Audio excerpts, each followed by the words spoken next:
Good morning. Thank you sa inyong presence this morning.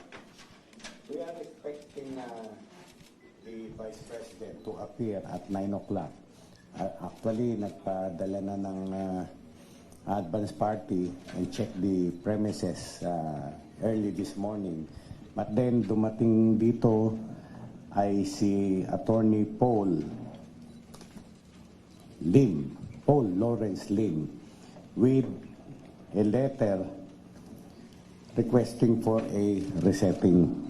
Apparently, the Vice President ay late na niya nalaman na canceled ang kanyang appearance before the House Committee hearing. So, tapos hindi na siya nakapunta dito and ask for a resetting.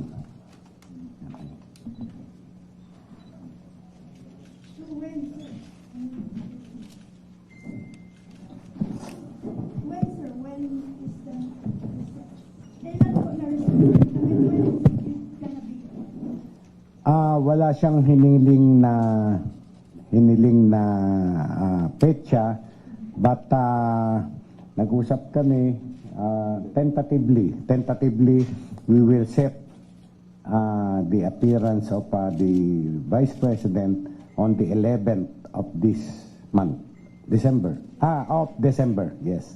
11th of December.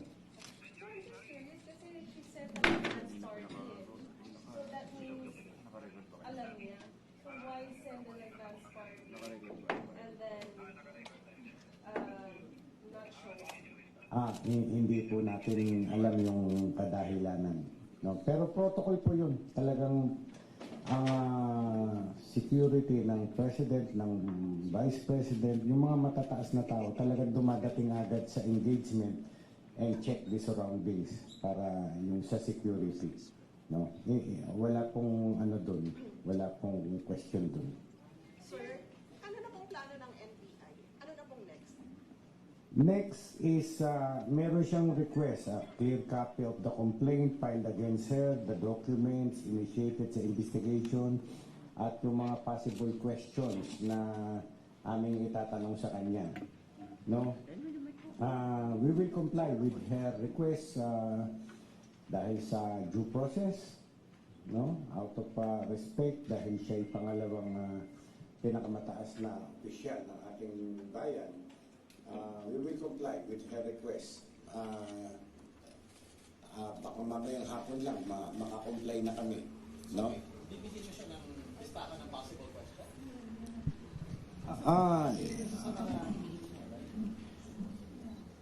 Pag-uusapan namin yan. Pag-uusapan namin yan. Pero, dalawang points Dalawang point. Alright? We are investigating yung video clips where nag-threat siya na ipapapatay niya the President, the First Lady, and the Speaker of the House. She is also claiming that there is a threat on her life. Hindi namin ite-take for granted yan. So, dalawang portion, yung threat sa President, First Lady, and the Speaker. Second, also, ay yung threat naman sa kanyang buhay. Baka gusto niyang makipagtulungan sa amin nang maimbestigahan yan. Remember, ang mandate namin is to step in whenever there is threat to the life of the President, the Vice President, down hanggang sa ating punong mahistrado. No? Kaya, iimbestigahan namin yan, lahat ng aspect.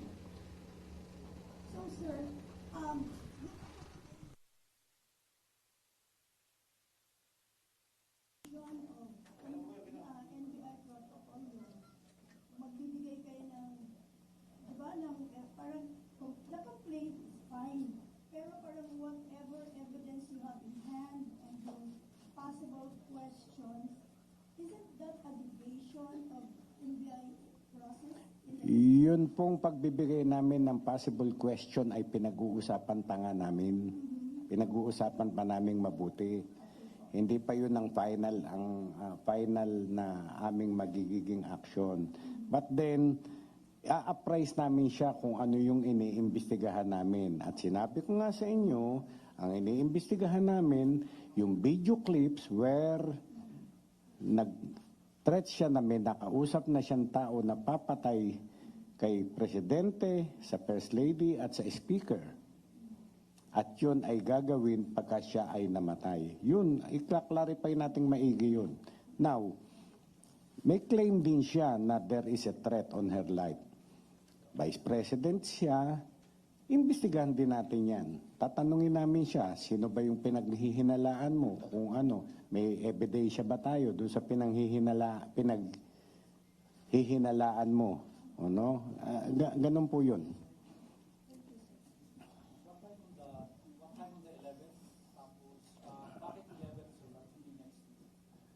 Possibly mga umaga rin yan, mga 9 or 10 o'clock on the 11th. Bakit ganun kalayo? Para mabigyan siya ng pagkakataon na mag-prepare. And also, we will, in the interim, susubpina na namin. Mamaya, isa-serve na ang subpina dun sa mga nag-attend dun sa video clip na identified na namin. No, isusubpina namin sila, mag-shed light, tanungin namin kung nangyari yun, in their presence, nagtatanong sila, yun, surrounding those matters. Una po, magpapadala pa po ng palibago bang subpoena ng NBI or hindi lang kay BP Sara? Kay BP Sara, yun nga, ipapernis namin siya. Yung mga katanungan niya dito, reply yun, which already include the invitation for her to appear before us on the 11th of December. So bagong subpoena po yun? Included na dun sa reply namin yun, yung invitation for her to appear before this office. Yes. Yung namutulungan po yung mga papasubpoena pa mga ibang tao, ano po sir yung mga naging criteria po natin or reason bakit sila po napili na pasubpoena? Yung mga identified namin. Yung mga identified namin doon sa litrato, no? Yung mga nag-ask ng question, yung mga nakipag-participate. Pero yung nandun lang, nasa Zoom meeting lang, nakanganga lang na ganyan, hindi na namin isusubpina yun. Okay. Ilang po yung personalidad na in-expect natin? Siguro mga 10, 12, like that. So, sir, you were able to secure the original Zoom? Yes, na-authenticate na namin yun. We found out that the same is not AI generated. It's not deepfake, authentic, no? Ayon sa aming forensic investigator. And we have already requested the Facebook to preserve it. So, sir, how many yung identified and how many yung participants? Marami yun actually, marami. More than 20 ang participants doon. But then, sabi ko nga sa inyo, some of them ay nandun like now, nandyan lang kayo, ano naman kasalanan nyo kung ako'y gumagawa ng krimen? Wala, nandyan lang kayo. So, yung mga actively participated in that video clip, nagtanong, nagsalita, yung gano'n, yun lamang ang aming iimbitahan. Will they be charged? Those who asked? No. Hindi naman. Tatanungin lang namin sila na yung surroundings na bakit nangyari yun, ba't nagkaroon ng deklarasyon na gano'n si Vice President, ganyan. Kasi ang sabi kasi ni VP Sara nung isang araw, well documented at parang ang impression, ongoing pa rin yung threats sa kanya at sa pamilya niya. All right. Kung sa December 11 pa yung magiging hearing, paano matutugunan yung threats? Ngayon, hindi ba dapat merong urgency na Nasa sa kanya po yun eh. Kung gusto niya, mauna, pumunta agad sila dito and file a formal complaint kung sino yung nirereklamo nilang tao. Ganon. Unlike this threat to the President, sa kanyang bibig nang galing eh. Siya ang nagtetreat. Pero yung nagtetreat sa kanya, hindi natin alam kung sino. Hindi niya sinasabi. Diyan namin kailangan ng cooperation ni Vice President. Sabihin niya sa amin kung sino-sino yung mga tao na yun. Meron siyang ebidensya kung sino yun na nagtetreat sa kanya. Yun, iimbestigahan po namin yun. Sino ba yung nag-float noong December 11 na date? Kayo o sila? Kami. Oo. Kami ang initial namin yun, usapan kanina after the council left. Nag-usap-usap kami, yun, ang napag-usapan namin yun initially.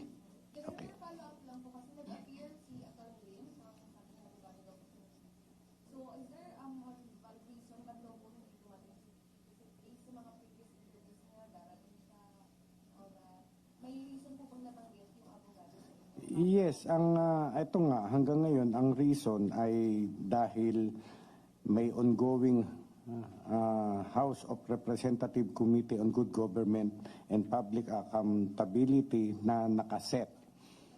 Yung pagka-cancel ng House yesterday came in late daw. Late na yan na natanggap. So she is not ready for the NBI investigation.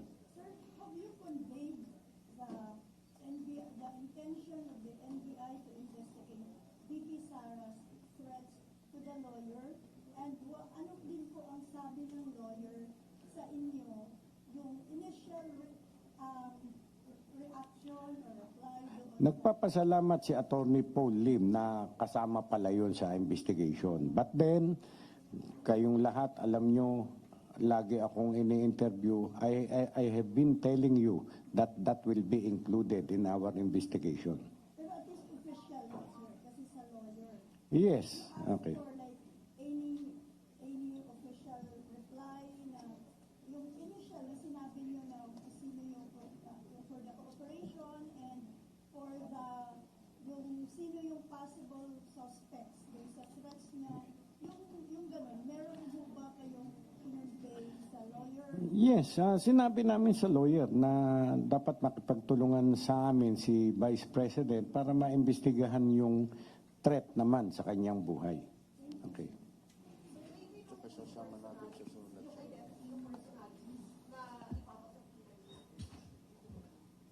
Piniprepare na ngayon. Piniprepare na yung aming subpoena. Hindi ko matandaan yung mga pangalan. Mostly members of the media. Yung staff po ng OVP na nag-organize, I assume one of them organized that Zoom meeting. Pati po ba yun? Yes.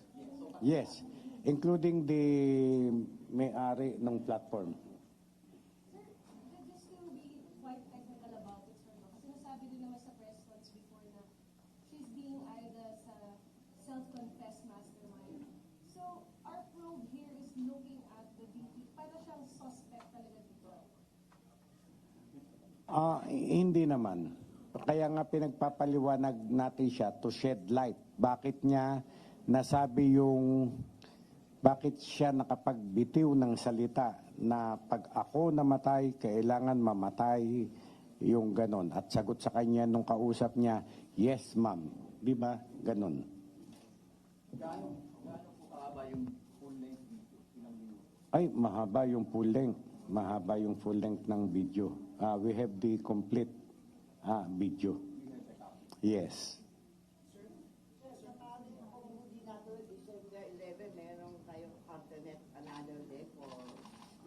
We will cross the bridge when we get there. Sir, do you think cause of delay itong another reschedule na to?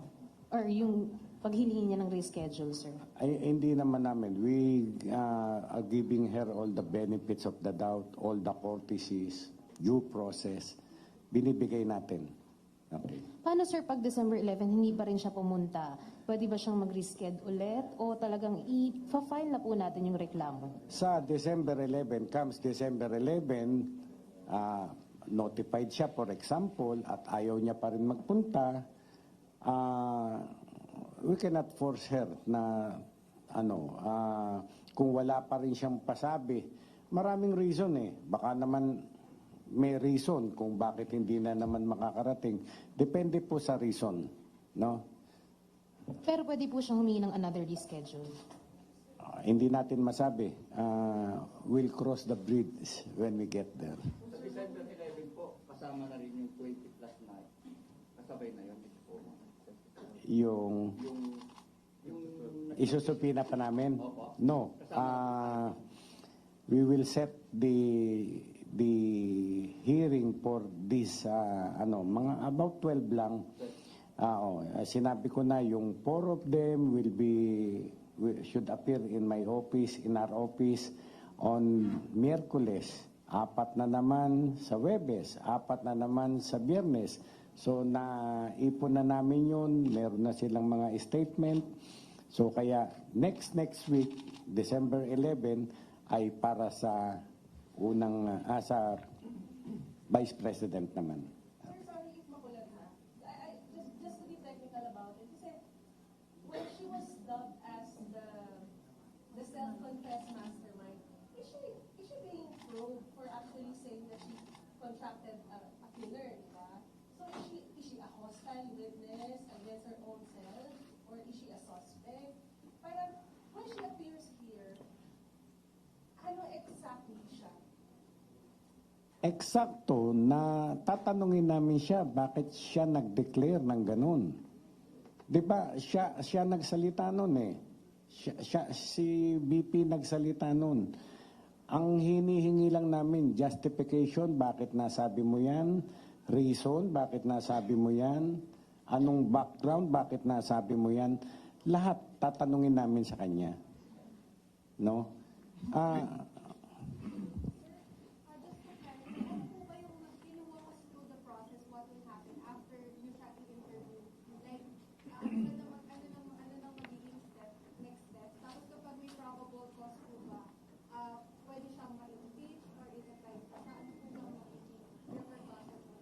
Well, that matter of impeachment, hindi sa amin yan. Nasa House yan. Remember that impeachment ay nag-i-initiate yan sa House of Representatives. Sa amin ay yung, sabihin na natin, criminal aspect. Yun lamang po. So if there's a probable cause, pwede po siyang ma-arrest po at mag-try? Ganito po, kami po ay fact-finding lamang. Ang NBI ay mag-iimbestiga lamang ng facts. Yung facts na yun na mag-gather namin lahat, including documentary evidence, testimonial evidence, ipapasa po namin yan sa prosecution service ng DOJ. Now, the DOJ will determine whether there is prima facie evidence that may result to conviction. Magsasampa sila ng kaso. Kung wala naman silang at yung ebidensya namin na piniresenta sa kanila ay kulang, hindi tama, pwede nilang i-dismiss ang kaso. Hindi po natin alam. Sir, as a former judge, clarification lang sir. Is the Vice President immune from suit? Yes, the Vice President is not immune from suit. Nalito. The others may ask. Hindi siya immune from suit. There are already jurisprudence on that matter, like the former Vice President has been charged. The others from that side, sir. Sir, sinabi po ni Vice President Sara the other day na hindi daw po actionable yung threat na yun. It will not hold water. Hindi rin daw po active threat ito kasi hindi naman daw pinatay si Sara. What's your take? Yan nga ang pinag-aaralan naming mabuti kung sinasabi ni BP versus doon sa evidence naming hawak at kung ano yung sinasabi ng batas. Doon lamang po kami. Okay. Yung anti-terror daw na playbook ng gobyerno daw po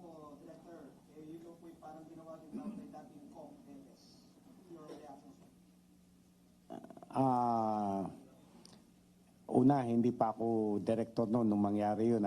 Pangalawa, nag-base lang, siyempre. Ang NBI, nag-base lang dun sa mga ebidensya na naipresenta and what is again provided by the anti-terror law.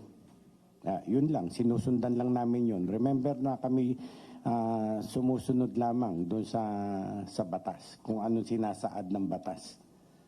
Last one na lang, sir. It appears daw na pinipilit daw po siyang gawa ng kaso. Last reaction na. Ay, siyempre, matter of defense na naman yan ni BP Sara, pero lahat naman tayo nakapanood nung threatening video clip. So, dun lang kami nagpa-pound. Sir, clarification lang po, yung VP na hindi siya makakapunta because hindi na nalaman na kaya sa hearing, was that stated in the letter po or it was relayed by the lawyer? Yes, our client will not be able to appear at our scheduled investigation 29 November as she will be attending to office matters requiring her urgent attention as a consequence of the ongoing House of Representative Committee on Good Government and Public Accountability inquiry into the office of the Vice President, blah, blah, blah. Nasa letter. Nasa letter. Sir, ano po mangyayari kapag nag-skip pa rin si VP sa December 11? Depende nga kung anong magiging reason niya naman on that day. Oh. And then is this the first time that NBI is investigating the Vice President? Is she the highest ranking official in history to be investigated? Kung hindi ako nagkakamali, this is the first time. That a VP is being investigated by Yes. Because this is also the first time that a BP threatens a president. Sir, sabi niyo po depende sa reason sa December 11. So what are the acceptable reasons and not acceptable? Marami, no? Pangit naman. Ilan ba magkasakit si ma'am? Ay, valid reason yan. Or whatever, na valid reason. No? Except lang yung hindi siya dadating dito, ni ha, ni ho, walang papadalang counsel, that will indicate na nagwe-waive na siya sa kanyang karapatan na humarap sa aming investigasyon. Another question lang, sir. Doon naman po sa parang sinasabi na may kinontrata na siyang killer para pumatay sa president. Meron na ba kayong discuss to that or sinuwala niyo na ba yung pag-investigate? Masusi po naming inaano yan. Pati yung video niya, baka in between the lines, mahuli namin kung sino yung kausap niyang tao na yun. Pero wala pa so far. Yes. For clarification, so what's next na investigation? Kasi sabi ko, pag hindi humarap si VP Sara, magpapatuloy investigation based na sa ano yung meron na ebidensya. Pero what's next po for the investigation? Kung ganun na mangyari, yung sabi ko nga, dumating ang December 11, wala man lang pinadalang request for extension for valid reason or hindi man lang nagpadala ng abogado, wala, nakaantay tayo dito lahat, then we will consider that as a waiver on her part and then we will proceed with our final report. Sir, on hold pa po ang investigation ngayon? Continuous ang investigation, continuous, yes. Are members of cops, military, Colonel Chica, are they all under, meron ba? Si under, Alin? they are former security, they are Wala, yes. Wala, hindi, oo. Clarification lang. Zoom, owner na sasabihin or may iba pang mga Marami nga yung mga nag-join nga dun, including the owner of the platform. Zoom, yeah. sa Facebook wala. Facebook. Kasama rin. Sir, so to be sure, like the people behind the platform Zoom or the Zoom account owner that posted that Yung Zoom account owner, yun, account owner. And someone from the OVP office po, sir, na nag-send ng link? Parang ganon. Yes. Question lang, what if those people fail to appear po before the FBI? titignan natin kung may sanction ba, pag-aaralan namin. And this will all happen before December 11. Yes. Ngayon, ano po yung magiging effect ng hindi pagdating ni VP Sara today? And also, what if hindi rin dumating yung some members of the media and the staff who participated in this meeting? Mabagal po ba yung investigation? Ano po, can you walk us through? Yun nga, sabi ko sa inyo, pagka walang justifiable reason, bakit hindi makaka-appear, we will proceed. Tapusin na namin yung investigation based on what we are holding, yung evidence na hawak namin. Pero kung may justifiable reason, we will maluwag naman tayo dyan. Hindi naman tayo nang iipit ng tao eh. Ang gusto natin yung katotohanan, maliwanagan ng sambayanan. Ganun po. Sir, under yung anti-terror law, possible violation po sa anti-terror law, may iba bang mga possible violation na tinitignan? Lahat ng anggulo tinitignan namin. Lahat ng anggulo pinag-aaralan namin. So, hindi pa ako makapagsabi agad ngayon na grave threat, anti-terror law. Hindi pa. Depende po sa final evidence that we may gather.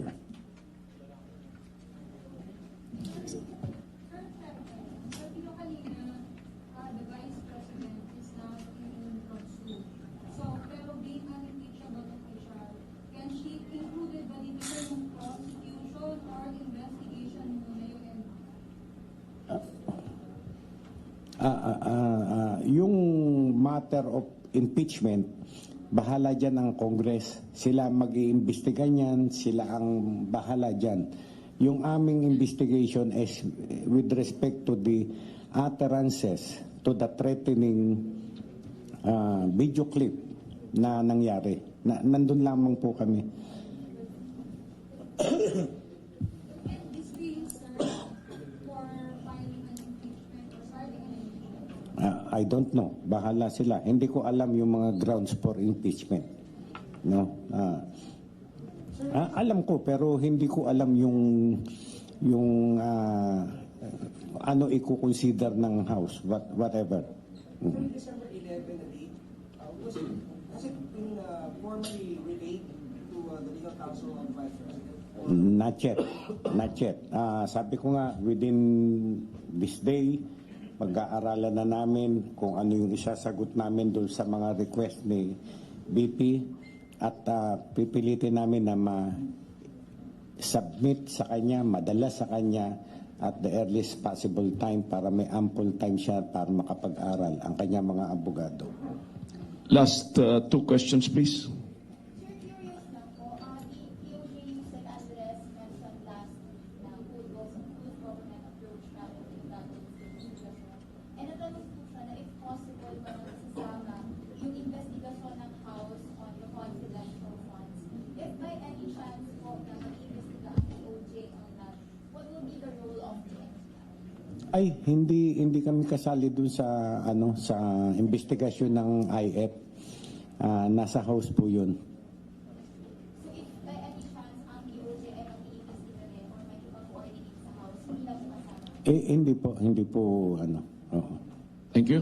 Sir, last na po. Yung possibility lang na kuhanin po ng ombudsman yung investigation niyo po, ano pong reaction niyo dun, sir? Ano po 'yun? Sinabi po kasi ni Ombudsman Martires na pwede po nilang sila yung mag-imbestiga, mag-take over ng investigation regarding po dito kay VP Sara. Ano po yung reaction niyo dun, sir? Well, talagang nasa batas ng ombudsman na nag-iimbestiga na kami, but if they found out that for example, itong particular case na to, the threatening remarks was done because of her office, the ombudsman can take over. No? Pero sabi na nga ni Ombudsman Martires, it looks like yung threatening remarks na ginawa niya na yun out of her personal capacity, hindi in connection with his office, her office as a vice president. Parang ganun po eh. But if mag-insist lang po sila to take over, will you cooperate, sir? Yes. Yes. Oo. Edi mas mabuti sila na mag-imbestiga na nakaligtas na kami. Thank you. Thank you. Oh, okay na. Sir, photo up. Sir, yung sulat daw. Itaas yung sulat. Ano po? Sir, letter. The director wishes to thank the Office of the Vice President for their cooperation by sending over the lawyer. Also, the director begs the indulgence of the public for understanding. Okay, ko to, kuha kayo ng kopya. O, ayan. Tignan nyo na. Para ikunan nyo na lang ng litrato. Oh. Salamat nung ha. Kape ka na lang doon mamaya nung ha.